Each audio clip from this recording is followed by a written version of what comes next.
views expressed on this program are not necessarily those of WTJX, its board, staff, or underwriters.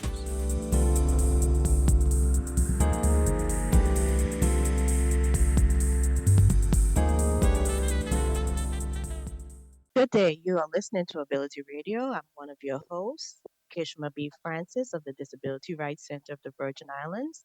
And we are joined by our guest, Adeje Petersen. And Adeje Petersen has been one of our interns for the last couple of months.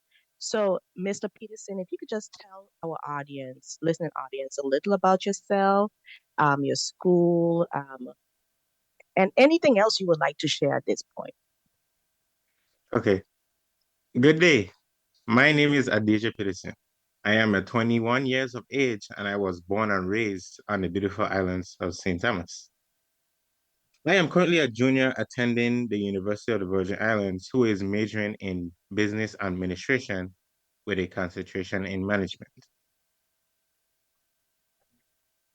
And Adija is leaving out the part that he has been our youth coordinator intern. Did I say the position correct? Marketing intern, yes. Marketing intern. See, I know I missed something. And this position is important because not only was he an intern that assisted with our marketing that was catering towards youth and younger adults, he was also the supervisor of our high school interns. So, DJ, just audience about your experience at DRCVI and what you learned about disability rights. At the Disability Rights Center of the Virgin Islands, I was like, yes, as Honey Francis was saying, I am the youth coordinator and marketing intern.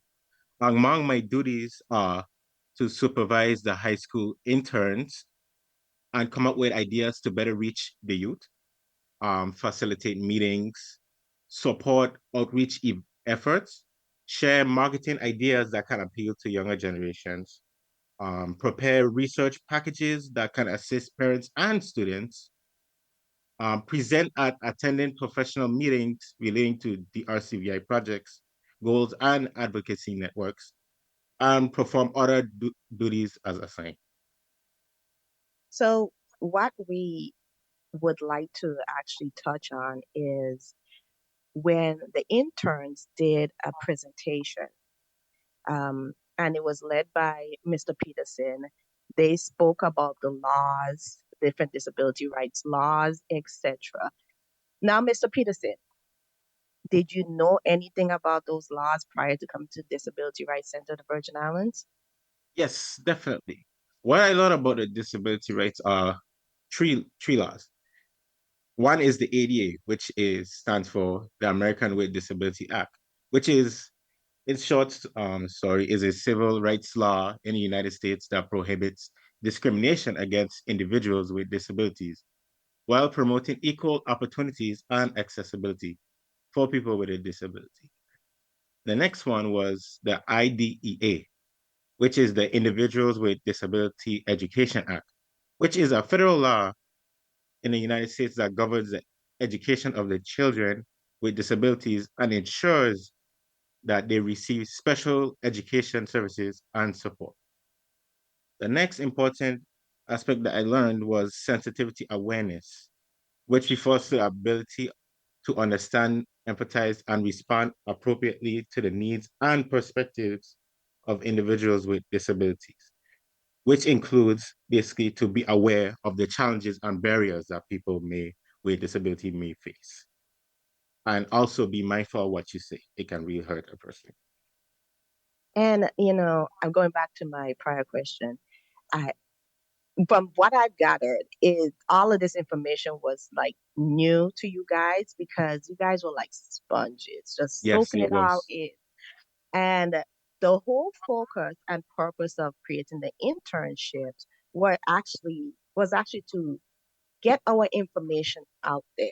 Not only information about the agency, but also about different laws that will assist certain members in our community, the community actually that we serve.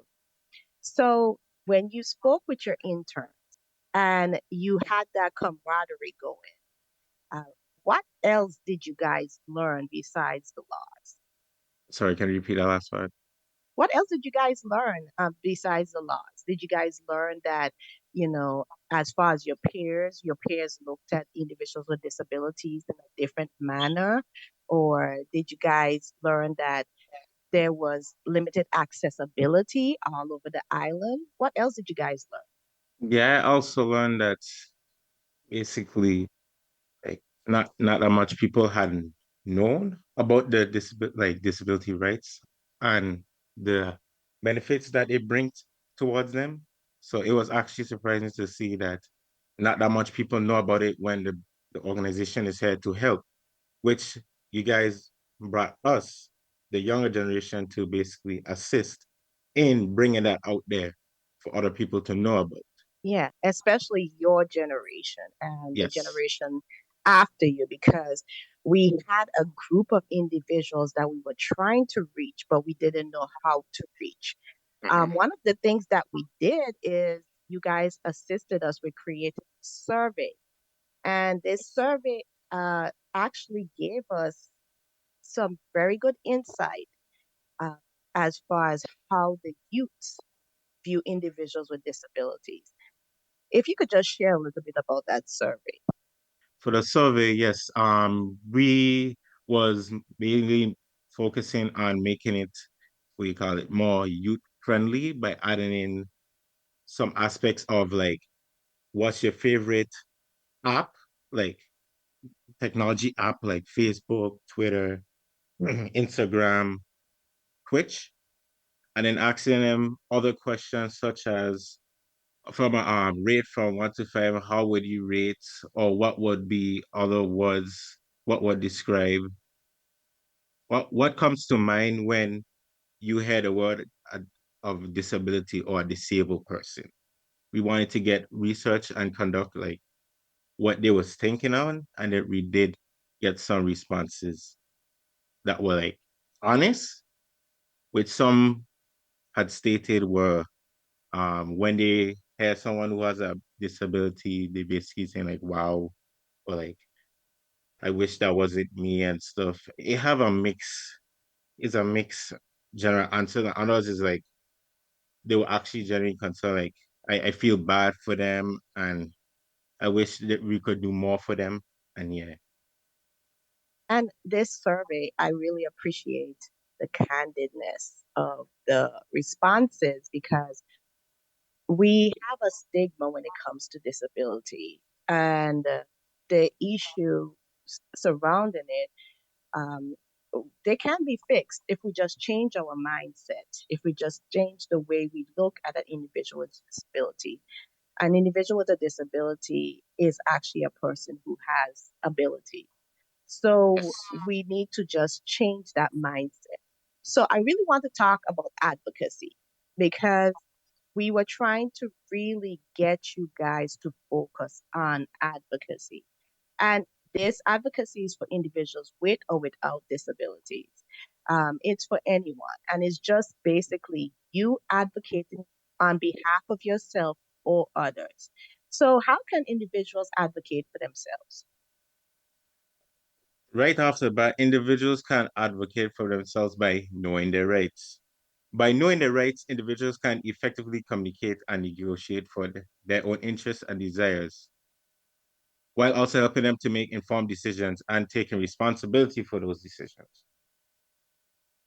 And you made a very good point because you said they can advocate for their rights, but Yes.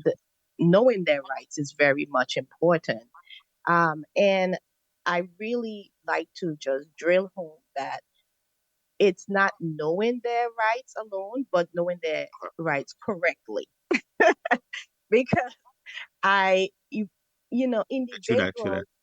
individuals, we tend to not do a lot of research. However, we try to just go for the easy way out. And if somebody said or someone said, yeah, this is how it's done.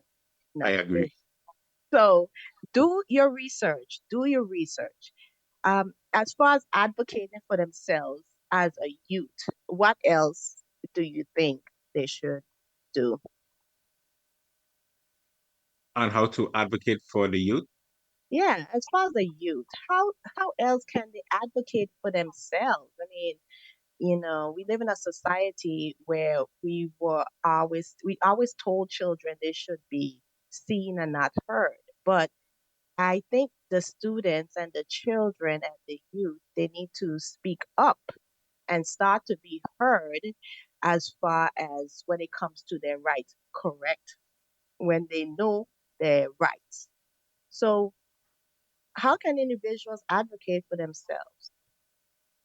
Honestly, I agree with what you have said that they need to speak up and then actually take the initiative to go ahead and then learn and see what rights can actually come and benefit them in the long run instead of actually sitting down there and, you know, saying that they need help, but not actually taking the initiative in order to go ahead and do and change their current situation.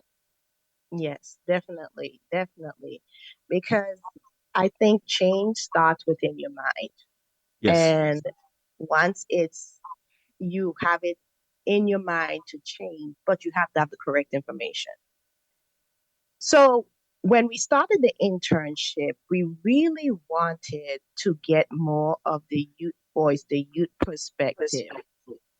How can we reach more of the youth in the Virgin Islands?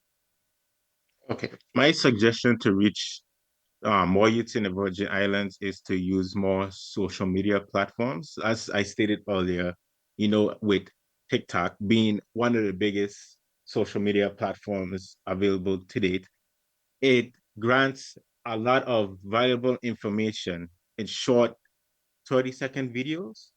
I would think using TikTok, Instagram, and Facebook, but mainly TikTok, because that's where majority of the youth population is, and you could gain valuable information on that app. Are there any other ways that we can reach the youth? Like, can we create events or can we because we really want to be more engaging to the youth. So, any other ways besides TikTok? Yes, I would say having like hands-on interactive activities like events can also engage the youth, definitely. Like say like an outreach or go to like a school and have like a fun game activity that is also educational to get them actually, engaged. Because with the younger generation, just standing up there and talking, it's gonna be a lot for them and they're not gonna, basically be listening. So you have to get something that's engaging and like fun for them so they could keep alert and they wanting to know more. Yes, yes, definitely. So you've been through a lot about training, Yes. because once you were being on board, we put you through the training of the disability sensitivity Hmm. training, all of that. Do you think that information would be beneficial to the youth? Yes, I would think the information would be beneficial to the youth, but adding more of the like interactive activities Mhm. as a twist too in it would actually make it even better. Since, as I stated, many children, especially like around my age group and stuff, like fun activities where, or even catchy stuff that is fun, nice and engaging for them to do. And I really appreciate your honesty because we're still trying to find ways to engage the youth and the younger adults when it comes to your generation and disability sensitivity and disability rights. What advice would you tell your generation, the individuals in your generation? For what advice I would tell my generation in terms of how we could reach more youths, right? As Or a just as far as disability rights or disability sensitivity, what advice? Because I know when I'm having conversations with Mhm. individuals are not, who don't have a disability, I always tell them do not assume, number one. Yes, Number two, it's okay to ask questions. And yes, number I agree with three, you on that. put yourself in that person's shoes. So empathy is very important. As far as your generation, what do you think? I think that you should definitely let them know or have like how I could say like a meeting in say for a college where we have a guest speaker come and then tell them about how, saying stuff like this person is crippled or this person ain't, what you call it, ain't able, it is disabled. I think that voice needs to be out there because it's a thing that just have in your head where Mhm. everybody is just saying this and then it's like a trend. Everybody just Mhm. says this and it's keep on going and going and going. You need someone to come and then put a stop to it, like a speaker to tell them about no, this is not right to say. People is going back to what I said, sensitivity. You need to have sensitivity awareness. Saying those type of stuff is very, very bad and can, basically hurt a person, especially with a disability. So having someone to speak out to them, going into like a one of their gymnasiums and then speaking and letting them know. Because I would say some people wouldn't know, but just don't know better and then just say those stuff because they're following trends or other people that is telling them that, yeah, this is that, but they're not knowing. Especially like I want to bring up an example with the handicap signs. Mhm. I would say that's an instance of people not knowing, even though like they have many different disabilities, but using the handicap sign just for like a person disabled, I don't think that's, you know, basically going back to my point, which is they're not sure or they didn't know, and they And just you basically yeah, go and ahead. that's a good point because the handicap sign, is it's a thing. It Yeah, it exists. is. But unfortunately, the word itself, it Yep. was derived, um, and many laws has changed and has adapted many other words that could be used to address or to give access to an individual who needs access to that spot. So the word handicap, it's outdated. You're Yeah, right. it is. It is. It should be changed, but um, until we get more people advocating for that, it's unfortunately it's going to remain the same. And if you notice, a lot of the places now they're starting to use the symbol and get away from the word, which is good. Okay, Yeah, that's really good. the symbol shows that this is for people who have limited accessibility. So that's a good point that you brought up, and I really appreciate that. Yeah, and it's also showing that, the word is actually getting out there. It's basically getting there. So which means it's good. People are starting to understand that, oh, okay, I didn't know this. So this was bad. All right, let me change my ways. Let me change how I say things, being once again sensitively aware, you know, all these Yeah, stuff. Some people just ain't aware, but just subconsciously just go and say these things because they think it's how I could say right. Or like it don't mean anything, or it's just like just a word just to say. yeah, definitely.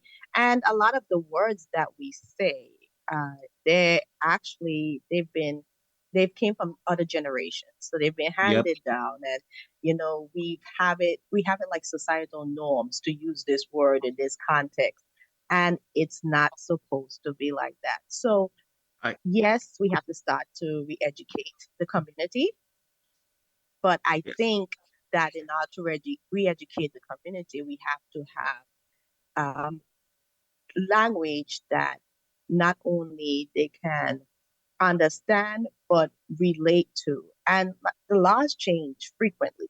They change Yes, I agree. frequently.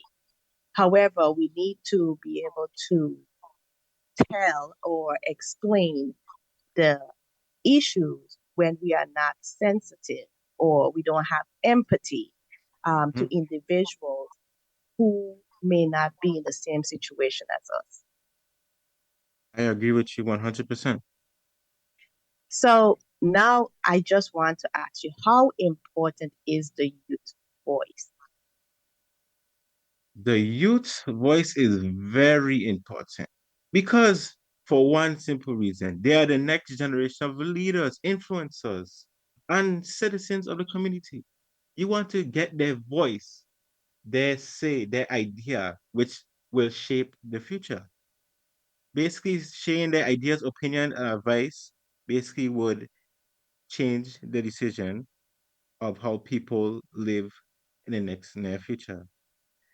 Because you would want to hear their thoughts instead of just not hearing them, and then you come back to a future where I could say is not But good I get or your like point because the youth are the future leaders. So I really get that point. And they have so much technology at their disposal. They have access to different social media platforms. It wasn't until you guys started interning at yeah, DRCVI that I learned that there's so many different social media platforms out there. yeah, And there is. and the youth voice is very important because they I- to me they know what's going on before a lot of us older individuals, because they get that information really quick from social media. I don't have social media. I don't have any type of social media. So Yeah, anything that I get, it's limited to from me getting a phone call or, or WhatsApp or newspaper or email. yeah, So, especially, sorry, I mhm, didn't mean to cut you off. Especially like with, like I was saying, with the app, TikTok, not TikTok per se, but other apps to actually share information like like that at a snap of a finger, which with like a newspaper per se, you have to wait like a long time. With the mhm, internet and the apps, you get information thrown in your face from all different areas on the internet, yeah. and it teach you like many valuable stuff that you didn't know or didn't think existed or happened. So Yeah. yeah. And my whole thing, unfortunately, there's another side to it where the information that you can receive may be false, may not Hmm. be true. That's the next And part about it. so I think as youths, I know that they have a strong voice because of their ability to access technology, their ability to, speak up for themselves. However, I think it's more of caution there. Make sure that when you're sending out information, it's correct information. It's True, true. information that will not harm a certain group of individuals. Um, Digital footprints are very serious, you know, Yeah, it and is. I try to teach individuals that even though you think by deleting or something it's gone, it's technically not gone. That Once it's on the internet, it's always on the internet. It can never go away, no matter what you do. It's still gonna be there. So you have to Yeah, be very, very careful what you say, do, or send. yeah. So when it comes to individuals with disabilities, because you work in our office right now, and Yes. during the summer, and you've seen us as far as when we engage and when we um, advocate for individuals with disabilities, young, old. We have no age limit. Mhm. As far as individuals with disabilities and technology, do you see any um, disability sensitivity content on the internet or TikTok or any of those I'm platforms? I'm gonna be completely honest with you. We are lacking that. It don't have any really disability sensitivity to people with disability on the internet per se on the apps. Okay. And it's a real problem because like I was saying stating earlier that you know some people actually would believe like or goes with a trend with people saying that handicapped, disabled, all those stuff, Mhm. and putting that information out on the apps, especially where the younger generation uses, would actually be very beneficial because it would let them know that, hey, you have to be sensitively aware. This is not right. How the person may be feeling by you saying those types of stuff, which they don't like. Yeah, yeah, that's important. So, um, once again, I'm very appreciative, if I haven't said that before, that you guys came and interned with us because it opened our eyes. It Yeah, opened our eyes to um, a different world out there. And because there are many different disabilities. And of there's a course, there's lot. always one stigma of how a disabled person, an individual with a disability, sorry, God forgive me for that. Um, how a individual with a disability is supposed to look. But you guys are I'm helping us glad get. you bring that up. Oh, Actually, I'm sorry to cut you off. I'm glad you bring that up because the stigma is that it is not really that much like showing all the disabilities, but only like a certain few. I think that we should actually show all the different types of disabilities because, for example, with the handicap, they're only really showing the wheelchair and expecting it to be like everyone have that like type of disability, only just showing that specific aspect. But I think they should show the other disability and like what exactly how it can affect people and stuff. yeah, That's my take. and as far as with those signs, they try to show the physical impairment Mhm. um, that would be needed for the physical impairments. Just say that. Yeah. So I really want to just take this time to tell you once again, thank you. And as far as for our future with our interns, we hope that they will do more and see more and learn more about the Disability Rights Center of the Virgin Islands. Any last word?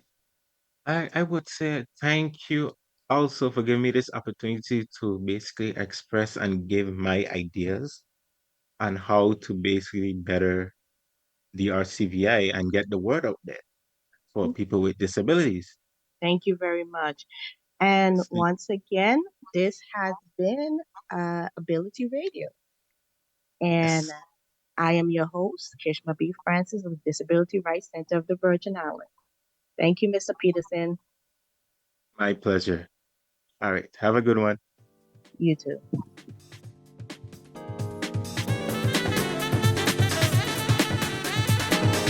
The views expressed on this program are not necessarily those of WTJX, its board, staff, or underwriters.